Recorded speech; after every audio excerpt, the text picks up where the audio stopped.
All right, putting everything aside, how to drive and tips and gifts is what we are talking about now.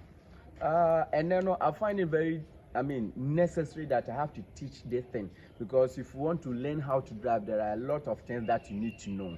So, assuming you are driving and you have a puncture, the reason being is that I had a puncture. I left this my adorable baby here and traveled. And when I came back, the tire was down. I have done it, but I have to teach this one. That is why I'm teaching. So, without wasting much of your time, let's get, into it. First and foremost, when you are driving on the road and you get a puncture, what you have to do is that you have to warn those using the road that you have a problem, and that goes with the triangle. So I have my triangle here. This is my triangle. Every car, it doesn't matter, must have two triangles. Yes, I don't know the reason why it is like that, but for my own opinion, one must be at the back and one must be at the front too. So if the road is only one way traffic, then that one you don't have any problem. You can use only one. Then that one there also we make sure what the triangle no. So this is my triangle. So this is how it is. Move it like this. Then maybe I'm also watching. Move it like this. Then you lock this one. You lock this one. Do this one like this. Good. Open it like this. In most cases, they will tell you 10, yards or something like that. So like from here, you bring it somewhere here. Very good. What do you say? You bring it somewhere here. The reason being is that if a car, accidentally or without seeing whatever it is, hits this one or bring this one, we'll still have enough space to maneuver without hitting the car. And at the same time, we'll alert the driver to do whatever he wants to do before getting to your vehicle. But if the road is very much congested, that one is Ghana. It's not driving school matter. Come forward. You can place it here. And add this one to it. Plenty on the road. So when they see this, they will know that there is problem with your car. And some even place it at the top of the car, which I don't support that one. Because if you place it at the top of your car and this one becomes a blind spot to the incoming traffic, you will jam your car. Fine, now come to this side. Before you lose your tie, you have to make sure your car handbrake or whatever it is has been, pull on. Then after that, you will need something. In our local, we call it chalk. I don't know how you call it. The tie is formed. This time we are going to remove this one, the driving side. Yes, we're going to remove this one. So once we're going to remove this one from the driver's side, you have to put the chalk at the other side. Why? Why? Because when you jack the car and there is chalk at the front, this side, all this side, these two ties can be raised. So if it happens that way, meaning the chalk will be useless. So you have to place the chalk at this side. You have to place the chalk at this side. You can chalk it here, and at the same time, chalk it at the back too.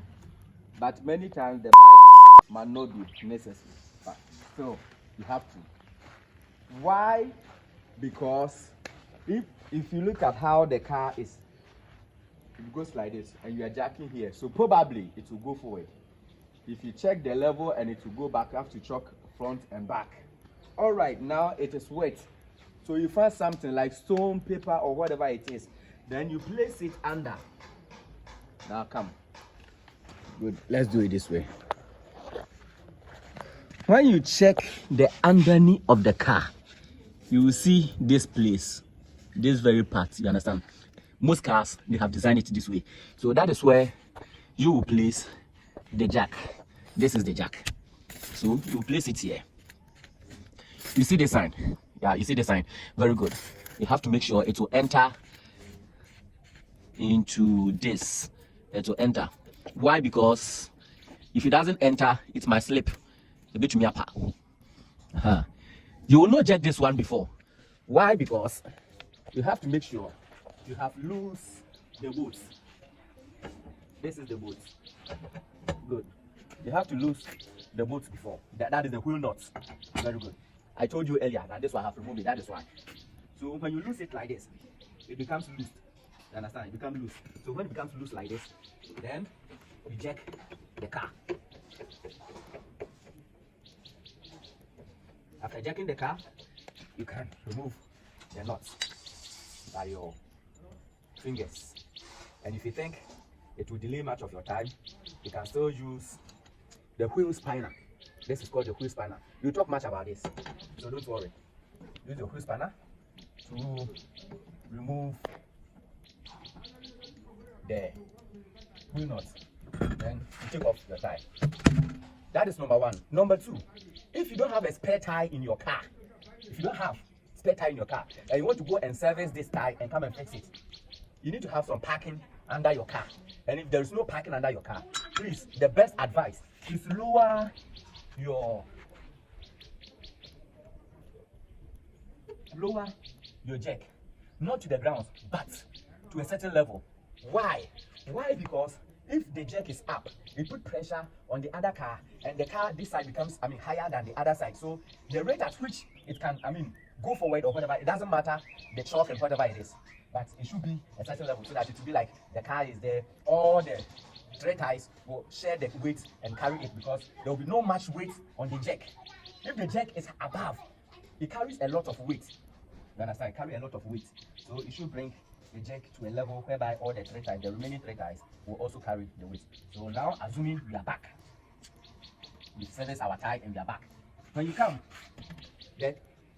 this side, the drum has become lower. So what you do is to jack it, bring it up. Then after bringing it up, you fix your tie. And when you are fixing the tie, the knots are 4. This one, there are 4. You place one at this side.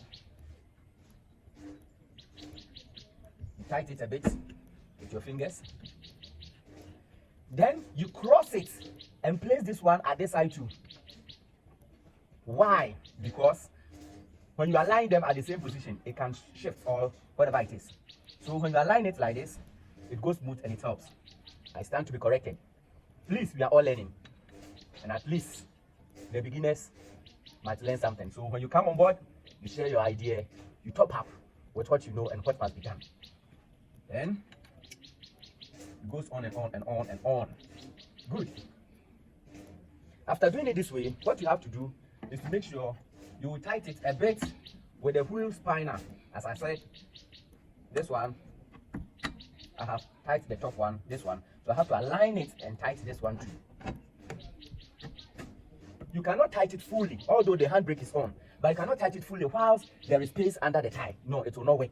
So you just tighten it in such a way that when you bring it down, the tie will not, move from the drum. Good. After this, then you bring your jack down. You bring your jack down. If you're on a highway and you are doing this, you have to make sure you protect yourself from incoming traffic. So you have to let your triangle and everything be shown by the incoming traffic. Then after that, you tighten the whole thing very well. You can use your feet to support with your hand. You tighten it. After tightening the top one like this, you check the alignment, the same line like this one. Then you tighten that one too. After tightening that one, you come to this side. You tighten this one. Then you come to this side. You tighten it. You go again. Same process. Same process. Same process. Same process. Now we are done. Thank you very much. Like, comment, subscribe. You can share it as well. Thank you.